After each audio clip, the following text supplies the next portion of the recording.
La Révolution française cache un secret si glaçant qu'il défie l'entendement. Imagine une époque où l'humain devenait matière première pour des objets quotidiens. Oui, des vêtements, des accessoires, et même du savon fabriqué à partir de la peau et de la graisse humaine. Cette histoire, souvent passée sous silence, révèle la face sombre de la République. Savais-tu qu'en 1790, la constitution civile du clergé fut mal reçue, entraînant la fermeture des églises, la persécution des prêtres réfractaires et la mort du roi en 1793 ? C'est alors que la République accéléra, lançant ses célèbres colonnes infernales sur la Vendée. Commandées par Turreau, leur mission était de ravager le pays, le mettre à feu et à sang, commettant des crimes inqualifiables. Les brigands ou rebelles étaient pourchassés, oui, mais villages, fermes, récoltes étaient brûlés. Femmes, enfants, vieillards, personne n'était épargné. Partout, la brutalité régnait. Des Vendéens étaient coupés en morceaux, jetés dans des cheminées, des fours, ou brûlés vifs dans leurs églises. On empalait des bébés sur des baïonnettes, ouvrait le ventre des femmes enceintes, et les écrasait sous des presses. Le plus abominable ? Récupérer les cadavres des Vendéens pour les dépecer et tanner leur peau. On collectait même la graisse des corps pour en faire du savon.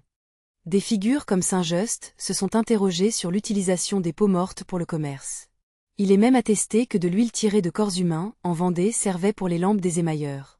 Le commerce de peau et de graisse humaine est confirmé par de nombreux écrits. À Clisson, le 6 avril 1794, des soldats républicains firent fondre 150 femmes en une nuit pour récupérer leur graisse. Les barils furent acheminés et vendus aux hôpitaux de Nantes. Le registre de Carrier, aux Archives nationales, révèle cette opération économique produisant une graisse 1000 fois plus agréable que le saindoux. Un cynisme insoutenable de la part de celui qui dirigeait ce génocide vendéen. Ces pratiques morbides n'étaient pas des cas isolés.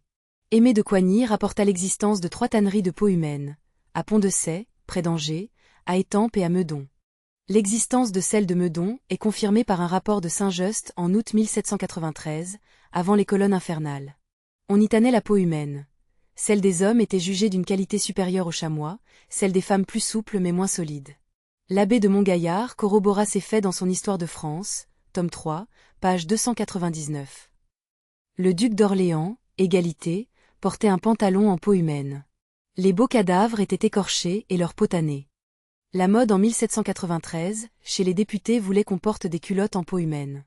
Aimé de Coigny rapporte que plusieurs députés en exhibèrent à la fête de l'Être suprême le 8 juin 1794. Pour avoir relaté cela, le député Godcal finit sur l'échafaud. Cette activité fut même présentée et approuvée par la Convention nationale. Dussault de Bergamont, ami de Desmoulins, le raconte dans son livre Mosaïque historique, 1818, page 140, sous le titre Tannerie de peau humaine. On y lit « Quel est le peuple d'Europe qui ne prend pas pour une fable l'établissement de la tannerie de peau humaine de Meudon ?» Plusieurs membres de ce comité furent les premiers qui portèrent des bottes faites du cuir humain. Ce n'était pas au figuré que Robespierre écorchait le peuple. Il ajoute « Plus d'un défenseur de la patrie d'être chaussé avec la peau de ses parents et amis. » L'homme derrière ces nouveaux procédés de tannage s'appelait Séguin. Le comité de salut public lui offrit toutes les facilités pour ses tanneries de Sèvres, non Meudon, corrige Bergamont. L'existence de ces tanneries est également attestée en Vendée durant les années cruelles du génocide de 1793 à 1794. Le général Bressol fut le premier à porter un pantalon en peau de Vendéen, écorché après les massacres systématiques. Ce pantalon, fabriqué à Meudon, arriva rapidement à Paris. Surprenant? Non. Les ordres du génocide considéraient les Vendéens comme de simples animaux. À Angers, le chirurgien-major Péquel organisa cette cynique activité, chargeant le tanneur Langlais de préparer les peaux. Le manufacturier Prud'homme fit 30 culottes en peau de Vendéens pour des officiers républicains. Claude-Jean Humon, un citoyen d'Angers, affirma avoir vu Péquel écorcher une trentaine de Vendéens fusillés. Robet, un vieillard, raconta en 1852 avoir vu des corps écorchés à Savenay. La peau était coupée pour former un pantalon prêt à être tanné. Les peaux partaient à la tannerie de Langlais, au Pont-de-Sey, où des soldats travaillaient car les ouvriers refusaient. De nombreux historiens et mémorialistes, comme Gorge Duval, Souvenir de la Terreur, ou Granier de Cassagnac, Histoire des Girondins, attestent de l'existence de ces tanneries de peaux humaines.